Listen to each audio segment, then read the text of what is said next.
그 다음에 이제, 네, 좀 이제, 주님의 길, 제자의 길, 이제 3번부터 이제 좀 더, 이렇게, 제가 설명을 해드려야 될 것 같아요. 그러면 3번을 보시면은, 제가 늘 관심을 갖는 게 뭐냐면요. 이거는 자격의 문제가 아니라는 거예요.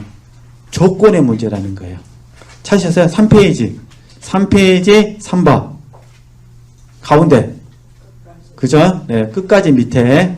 주님의 길, 제자의 길. 찾으셨죠? 네. 자격의 문제가 아니라 뭐의 문제라는 거죠? 조건의 문제다. 그래서 누가복음 9장 23절 말씀. 자, 보세요. 또 무리에게 이르시되 아무든지 나를 따라 오려거든. 보이시죠? 자기를 부인하고, 그죠? 자기를 부인하고, 그 다음에 날마다 제 십자가를 지고 나를 쫓을 것이니라. 그래서 제가 조금 전에 제 십자가는 잠깐 말씀을 드렸어요. 큰 의미에서는 하나님의 뜻이요. 좁은 의미에서는요. 소명과 사명이 된다. 이렇게 해서 히브리서 3장 말씀 인용해서 3장 4장 말씀 인용해가지고 오늘날 너희가 하나님의 음성을 듣거든. 그런 의미에서 제가 이제 말씀을 드렸습니다. 근데 이제 자기를 부인하고 있잖아요. 제 십자가를 지고 이렇게 말씀하셨기 때문에 저나 우리 지체들이 이 영적인 길을 잘 가기 위해서는 우리가 십자가의 역사를 편의상 책에 없습니다. 옆에다 메모하시라고 이렇게 써드릴게요. 편의상 십자가의 역사를 날마다 체험하셔야 됩니다. 그래서 이 부분을 좀 이렇게 시간을 들이더라도 설명해 드릴게요. 그죠? 지금 하고 있는 부분이에요. 이 부분을 좀 더 우리가 더 잘하기 위해서 하는 겁니다. 이거 안 하면은 절대 하나님과 사귐이 없습니다. 그죠? 십자가를 떠나서는 하나님과 교제한다는 건 다 거짓말입니다. 그죠? 그건 속임수입니다. 속임수. 그죠? 당장은 효과가 있을 것 같은데 하나님께서 우리를 보실 때, 마지막에 보실 때 불법을 행하는 자가 됩니다. 그죠? 십자가를 통과하지 않는 것은 전부 불법이에요. 불법. 하나님께서 보실 때는요, 다 불법이에요. 그죠? 그러니까 이게 딱 동의이 되신다면 이렇게 보시는 겁니다. 그래서 첫 번째, 우리 지금 고난주간을 경험하고 있으니까요. 사실 십자가는요, 우리에게 구속을 가르쳐 줍니다. 쉽게 말해서 죄용서. 그래서 우리는 십자가를 묵상할 때마다요, 죄용서를 받고요, 죄인을 사랑하시는 하나님의 무한하신 사랑을 경험하게 됩니다. 그래서 우리는 여기에 감사와 찬양이 있어야 됩니다. 때로는 어떤 분들은 이걸 좀 강하게 설명할 때 감격이라는 단어를 쓰더라고요. 그죠? 그러니까 십자가를 우리가 묵상할 때마다 우리에게 뭐가 되는 거죠? 구속. 그죠? 구속, 죄용서, 그 다음에 죄용서도 중요하지만 사실은 죄인을 용납하시는 주님을 우리가 경험을 해야 됩니다. 그래서 감사, 찬양, 감격, 여기는 잘하시 넘어가고요. 두 번째는요, 이 십자가를 통해서 보편적으로 저희들이 이제 자기 부인이라고 부를 때 이게 혼의 생명, 혼의 생명이 처리됩니다. 십자가를 통해서 혼의 생명이 처리되는 거예요.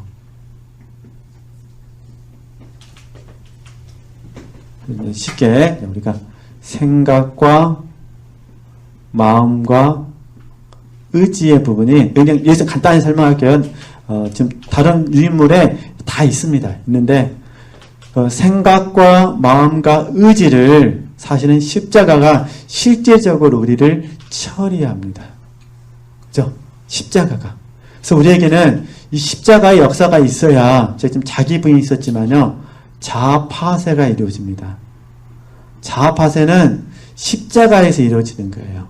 십자가를 통과하지 않고는 절대로 자아파세가 이루어지지 않습니다. 지식 속에서는 이루어진다니까요. 지식 속에서 내가 겸손한 것 같아요. 지식 속에서 내가 온유한 것 같아요. 왜냐면 내가 겸손의 의미를 알고 온유의 의미를 아니까, 또 절제의 의미를 아니까 내가 자아파세 된 것 같아요. 지식 속에서는. 그러나 그건 다 허구입니다. 허구. 십자가를 통과해야만 뭐가 된 거죠. 통과해야만 진짜로 된, 진짜로. 그래서 우리는 날마다 십자가를 통해서 구속을 경험할 뿐만 아니라 십자가를 통해서 이 자아 파쇄가 내 안에서 어떻게 이루어지는지를 우리는 알게 됩니다. 그리고 십자가가 우리에게 담대함을 가져다 주거든요. 그리고 이제 좀 더 확장하게 되면 십자가가 우리의 소욕을 처리하게 됩니다. 십자가가 소욕을 처리하게 되는 거예요. 이걸 때로는 저희들이 이김이라 부르기도 하고 절제라고 부르기도 합니다. 그러니까 십자가만이 우리를 이기게 할 수가 있고 십자가만이 우리를 절제하게 할 수 있어요. 단지 여기에 조심해야 될 부분은 뭐냐면 구체적이고 그 다음에 실제적이어야 된다는 거예요. 구체적이고 실제적이어야 돼요. 그래서 우리가 함께 오랫동안 훈련하는 것도 구체적이고 실제적이기 때문에 그런 거예요. 객관적인 거 말해도 은혜가 됩니다. 진리니까. 그런 문제는 객관적으로 말해서 은혜를 끼쳤다 하더라도 양심이 있는 말씀의 사역자는 괴롭습니다. 왜냐하면 나는 지금 실제적으로 내 자아는 파쇄되지 못했거든요. 내 마음속에서는 여전히 성도들을 미워하고 있거든요. 내 마음속에서는 내가 먼저 손을 내밀지를 못하거든요. 그렇잖아요. 내 마음속에서는 영혼을 품지를 못하거든요. 이게 객관적으로는 다 할 수가 있다는 거예요. 객관적으로는 다 품을 수가 있지만 사실은 주관적인 부분은 잘 안 되죠. 우리가 함께 훈련하는 것은 객관적인 것도 배우고 이게 진리되는 거예요. 객관적인 것도 배우고 그 다음에 생명되기 위해서 하는 거죠. 실제되기 위해서.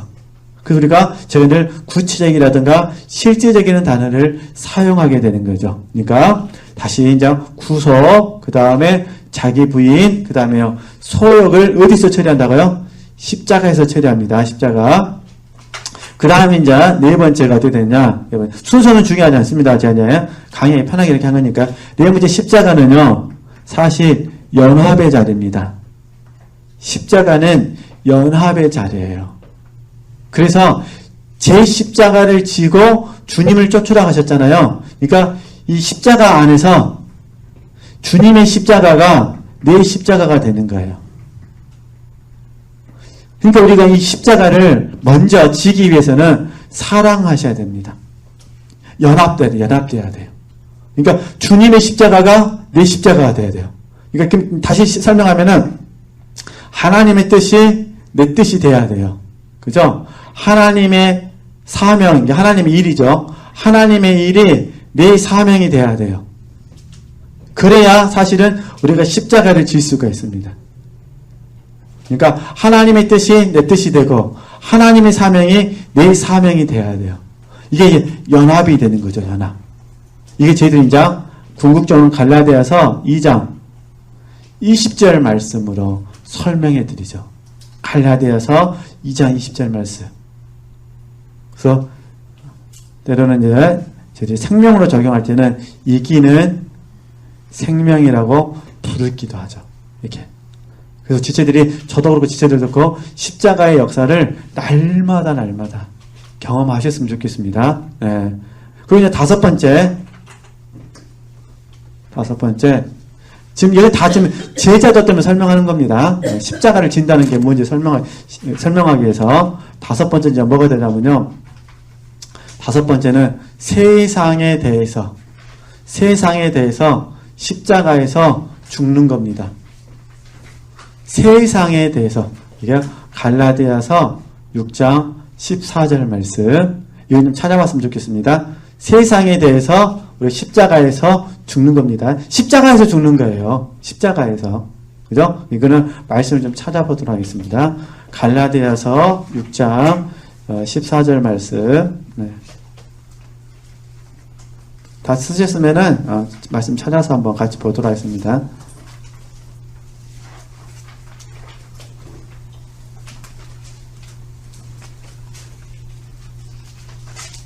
갈라디아서 6장 14절 말씀.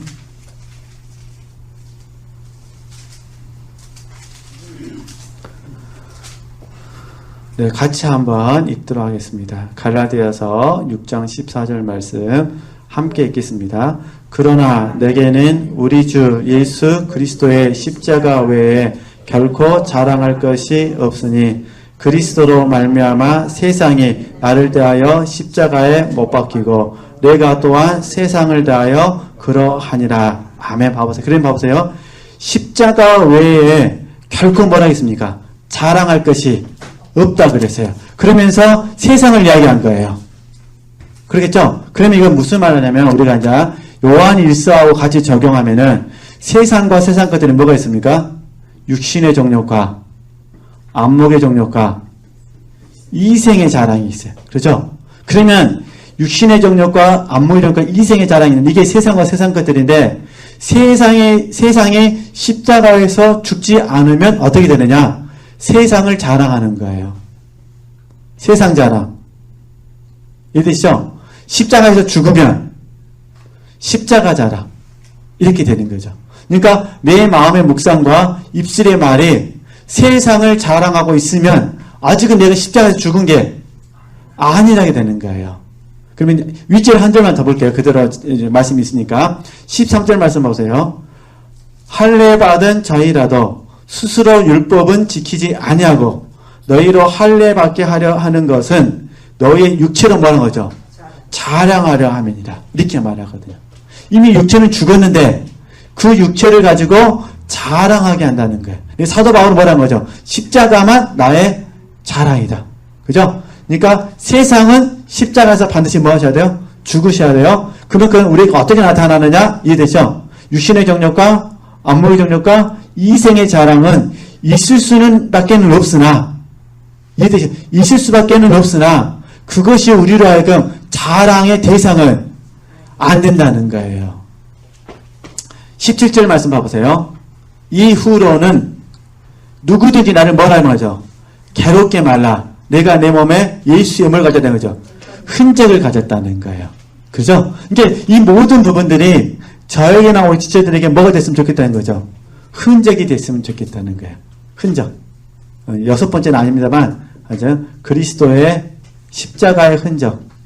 제가 뭐 성석자가 아니기 때문에 이 흔적을 이렇게 해석해서 좀 이상하지만, 그러냐, 제가 이제 이 십자가의 역사를 묵상하면서 깨닫는 것이 그렇잖아요. 이게 우리의 흔적이잖아요. 나를 더 이상 뭐 하지 마라. 괴롭게 하지 말라. 그렇잖아요. 우리 주변에 우리를 괴롭게 하신 분들 많이 있어요. 당신은 영성했다면서 사는 게 그 모양이냐. 이럴 수가 있다는 거예요. 이해되시죠? 근데 그거는 영성하고 상관없는 거예요. 그거는 세상이에요, 세상. 우리 지체들은 오랫동안 훈련하셔가지고 지적이 뭔지, 자족이 뭔지, 그 다음에 일치의 비결도 다 배우셨잖아요. 그죠? 그러니까 지적과 자족과 일치의 비결을 다 배우셨기 때문에 우리는 세상에 대해서는 십자가에 뭐 하는 거죠?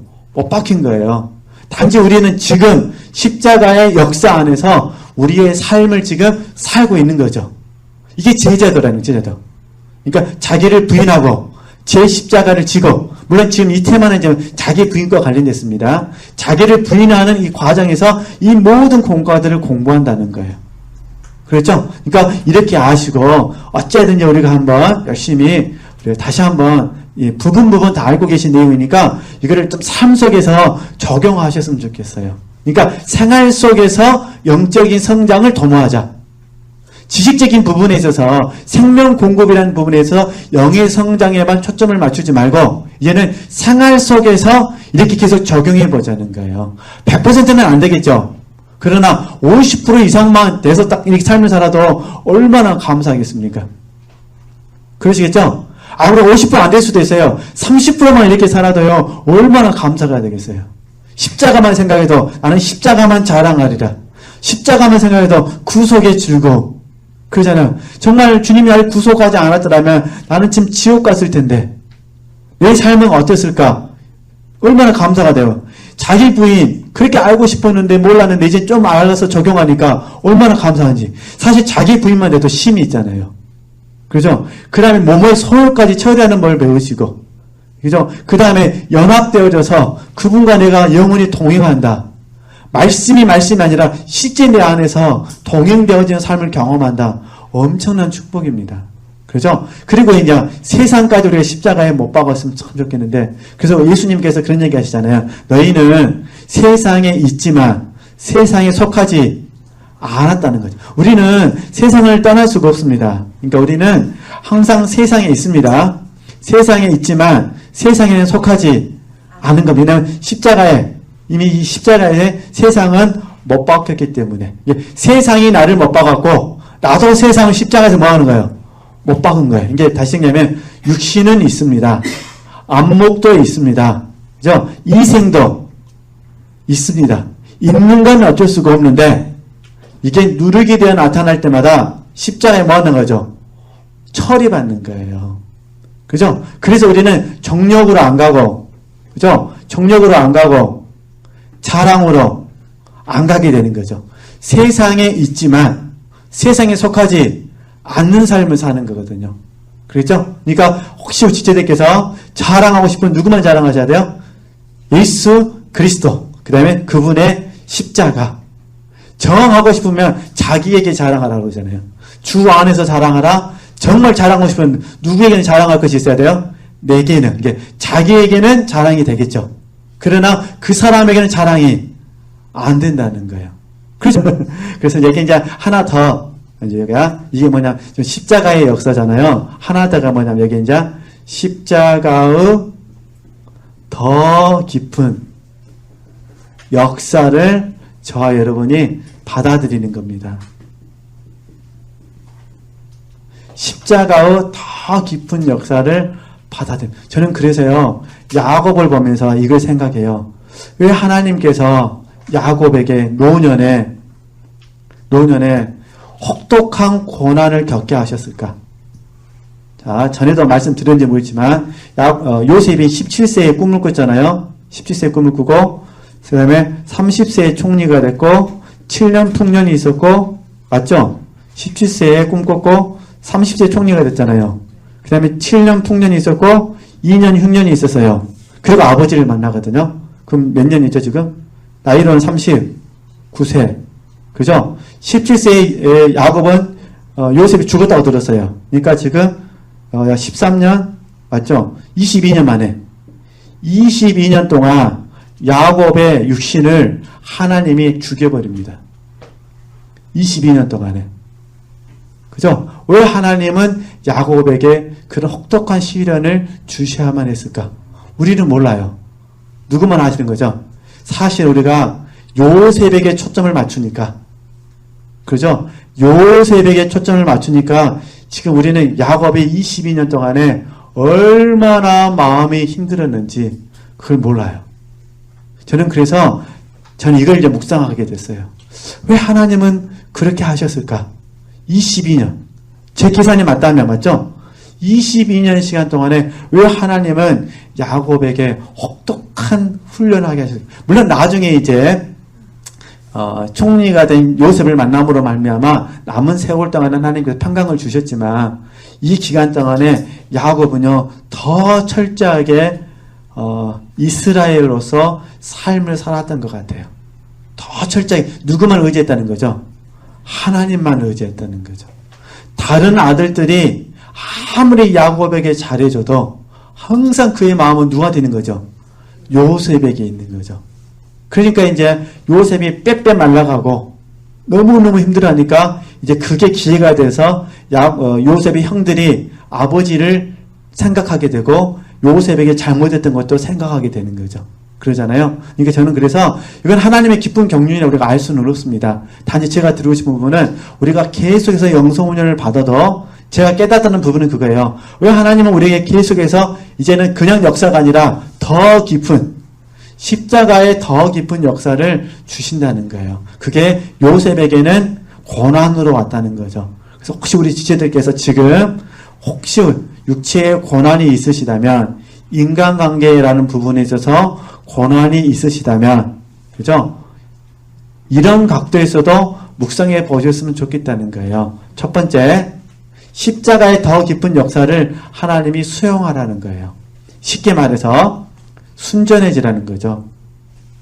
이게 이제 첫 번째 주제라면 두 번째는 얻어드리기 위해서 주님께서 내게 남은 고난을 내 몸에 뭐하고 계신다? 채운다고 받으셨으면 좋겠다는 거예요. 그죠? 이게 이제 골로새서 1장 24절 말씀. 그죠? 이게 이제 고린도 후서로 가게 되면 4장 12절 말씀, 12절 13절 말씀. 사망은 우리 안에 역사하고 생명은 너희 안에 역사한다. 그죠? 얻어드리기 위해서. 그러니까 우리가 얻어드리기 위해서는요, 반드시 십자가의 더 깊은 역사를 받아들여야 됩니다. 그죠? 십자가의 더 깊은 역사. 그래서 우리 지체들께서 할 수만 있으면 여기까지 더 묵상해 보시면은 도움이 되죠. 그러면 지금 힘든 부분을 이겨낼 수가 있어요. 그죠? 겉사람이 후패하는 건 어쩔 수가 없습니다. 근데 우리 속은 뭐예요? 속은 새로워져야 돼요. 이것만이 속이 새로워집니다. 다른 방법은 절대로 속이 안 새로워집니다. 그죠? 저보다 인생을 더 많이 사셨기 때문에 이건 동의해야 될 것 같아요. 그죠? 속은 어쩔 수가 없어요. 겉사람이 좋은 거는 편안하면 좋습니다. 겉사람은 좀 더 좋은 집 살면 겉사람은 좋습니다. 좀 더 좋은 차 타면은 편하니까. 그러잖아요. 저도 비행기 타보니까 그러더라고요. 좀 더 좋은 좌석에 앉으면은 훨씬 편해요. 근데 좋은 자리에 앉았다고 해서 속이 새로워지는 건 아니에요. 네, 그러니까 어쨌든 그렇게 하시고 더 깊은 역사를 적용하시면 되실 것 같습니다. 그래서 저도 그래서 그거 생각한 거예요. 아, 정말 죽을 때까지 고난은 떠나지 않는다. 그럼 어떻게 되느냐? 십자가의 더 깊은 역사를 뭐라는 거죠? 받아들이자는 거예요. 그죠? 그리고 내 안에 겉사람이 후패한 건 어쩔 수가 없지만 내 안에 속이 뭐 하는데요? 새로워질 수 있다면 그게 천국을 소망하게 하잖아요. 그게 사실 사도 바울이 우리에게 들려주는 이야기거든요. 그렇게 한번 적용하시면 좋겠다 그런 부분입니다.